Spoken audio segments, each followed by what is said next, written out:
Anda masih bersama kami dalam Kominfo Newsroom. Pemirsa, Wakil Presiden Ma'ruf Amin memberikan keterangan usai bertemu Presiden Uni Emirat Arab. Wapres berharap proses ratifikasi Comprehensive Economic Partnership Agreement dengan Uni Emirat Arab dapat segera dituntaskan. Wakil Presiden Ma'ruf Amin tiba di Abu Dhabi, Uni Emirat Arab pada Selasa 1 November pukul 15.20 waktu setempat. Dalam kunjungan kerja luar negeri, Wapres dijadwalkan bertemu dengan Presiden Uni Emirat Arab, Mohammed bin Zayed. Juru bicara Wapres, Mas Duki Baitlawi, menjelaskan pertemuan bilateral akan membahas potensial kerjasama dagang, ekonomi, teknologi, dan pendidikan. Kerjasama ekonomi akan diintensifkan melalui Bank Syariah. Usai pertemuan yang berlangsung tertutup di Astana Al-Shati, Wapres mengatakan percepatan kesepakatan kemitraan ekonomi komprehensif akan dilakukan melalui ratifikasi sebelum kedatangan Presiden Mohammed bin Zayed ke Indonesia untuk menghadiri KTT G20. Perjanjian Indonesia-EU CEPA merupakan perjanjian dating dua negara yang paling cepat terlaksana, yakni hanya membutuhkan waktu 9 bulan. Hal ini tercapai karena hubungan baik antara Presiden Joko Widodo dengan Mohammed bin Zayed. Indonesia-EU CEPA menjadi kerjasama penting antar kedua negara di mana nilai dagang Indonesia dan Uni Emirat Arab pada 2021 mencapai 4 miliar dolar. Nilai ini diharapkan naik pada tahun depan. Komoditas seperti emas, minyak sawit mentah, karet, dan produk turunannya menjadi komoditas potensial yang diperdagangkan. Untuk kerjasama di bidang perdagangan, di bidang ekonomi, saya menyampaikan bahwa ratifikasi perjanjian CEPA itu kita sedang melakukan percepatan ratifikasi di Indonesia, dan kita harapkan bahwa ratifikasi sudah diselesaikan oleh kedua negara sebelum beliau hadir di Indonesia nanti.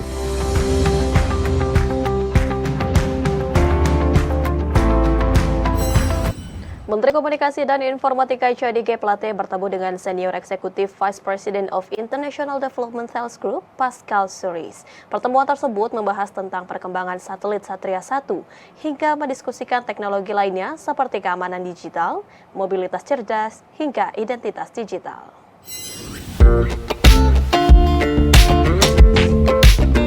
Menteri Komunikasi dan Informatika Johnny G. Plate menerima kunjungan kerja Senior Executive Vice President of International Development of Thales Group, Pascal Suris, di Gedung Kementerian Kominfo, Jakarta pada Rabu 2 November 2022 lalu. Dalam pertemuan tersebut, keduanya membahas terkait perkembangan kerja proyek satelit Republik Indonesia 1 yang akan diluncurkan pada pertengahan tahun depan sekitar bulan Juli mendatang.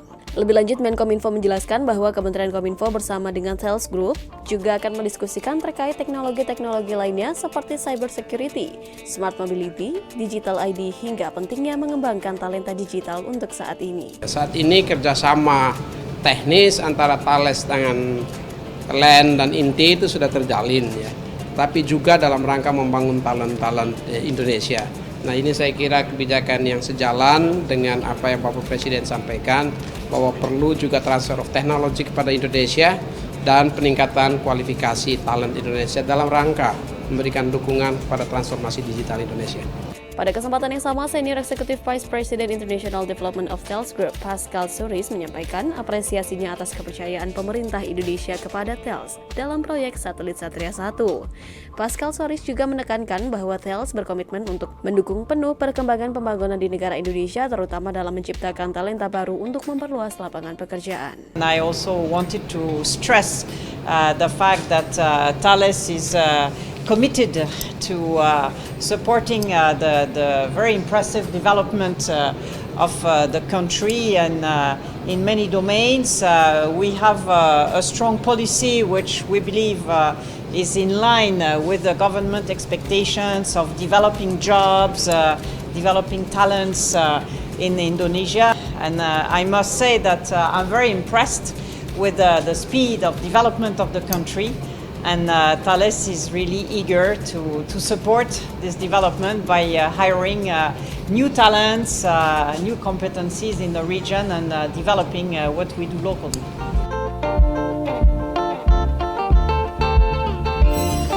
Perhelatan Akbar Presidensi G20 Indonesia dipercaya akan menghadirkan banyak manfaat bagi perekonomian nasional, terutama dari sisi konsumsi domestik.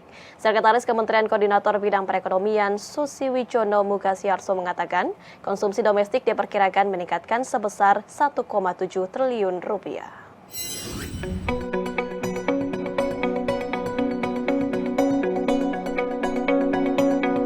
Tim Komunikasi dan Media G20 menggelar konferensi pers terkait manfaat KTT G20 bagi kehidupan masyarakat pada 3 November 2022. Kedatangan delegasi G20 selama setahun rangkaian acara G20 turut menjadi daya ungkit sektor perekonomian di sektor transportasi, UMKM, pariwisata, dan lainnya, sehingga dampaknya nyata dirasakan oleh masyarakat. Sekretaris Kementerian Koordinator Bidang Perekonomian Susiwijono Mugiarso menyampaikan bahwa penyelenggaraan seluruh rangkaian acara presidensi G20 sangat mendorong pertumbuhan ekonomi Indonesia.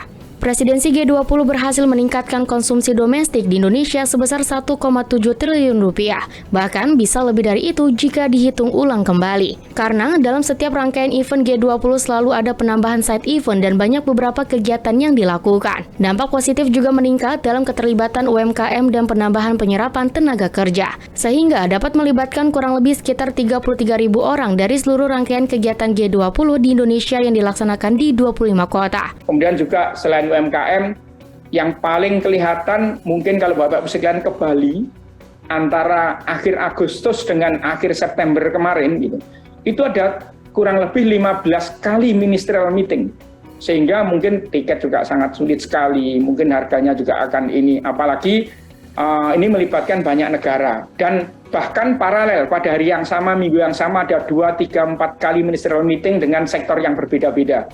Jadi sekali lagi dampaknya mungkin nanti di Bali memang kita belum lihat betul detailnya PDRB di Provinsi Bali berapa, tapi paling tidak gambarannya dari transportasi sudah kelihatan sekali.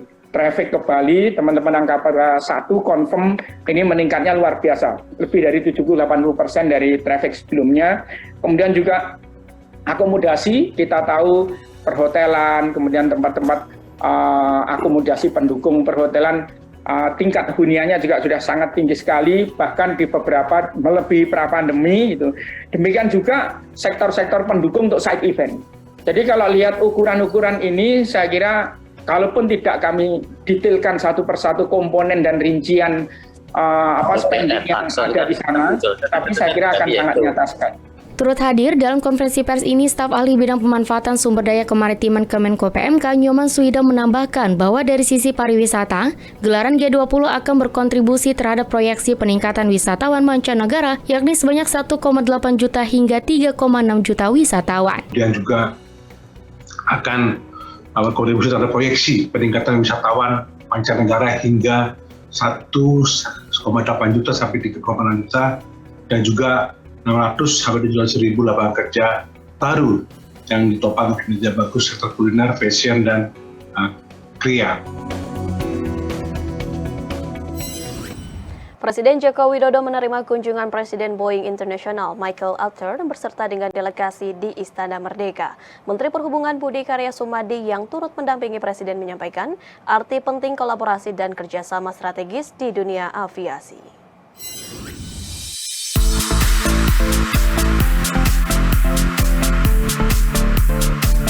Presiden Republik Indonesia Joko Widodo menerima kunjungan kehormatan Presiden Boeing International Michael Alter dan delegasi di Istana Merdeka, Jakarta pada Rabu 2 November 2022. Pertemuan ini membahas skema kebutuhan pesawat terbang atau aircraft. Presiden yang didampingi Menteri Perhubungan Budi Karya Sumadi mengatakan, Boeing telah menjadi mitra strategis Indonesia untuk sektor aviasi. Terlebih, demografi Indonesia yang merupakan kepulauan dengan banyak kota. Menhub juga menjelaskan telah membuat sesi diskusi khusus mengenai industri aviasi G20 di Bali. Dalam diskusi tersebut, Menhub menekankan peningkatan kapasitas aviasi Indonesia agar dapat melayani seluruh kebutuhan masyarakat. Selain itu, Menhub juga mengatakan kepala negara menegaskan pentingnya kolaborasi dan kerjasama strategis Boeing dengan pemangku kepentingan terkait di Indonesia. Agar Boeing juga melakukan kolaborasi dengan stakeholder di Indonesia. Seperti dengan PT DI, sudah ada MOU di mana PT DI melakukan satu desain konstruksi dan juga melakukan kegiatan-kegiatan supplier lah pada Boeing yang kita harapkan mendekati angka 1 triliun. Disebut Menhub, Boeing mengatakan kesediaannya berbagai pembelajaran guna meningkatkan kemampuan masyarakat. Hal ini dilakukan lantaran posisi Indonesia yang semakin penting bagi negara lain. Yang lain adalah capacity building. Boeing juga bersedia untuk melakukan kegiatan pembelajaran bagi masyarakat. Tapi yang penting kita lihat bahwa negara kita makin menjadi negara yang penting di seluruh dunia, di tengah-tengah G20, di mana masyarakat internasional sangat memberikan satu apresiasi bagi Indonesia. Pemirsa, usai jeda Kominfo Newsroom akan segera kembali, tetaplah bersama kami.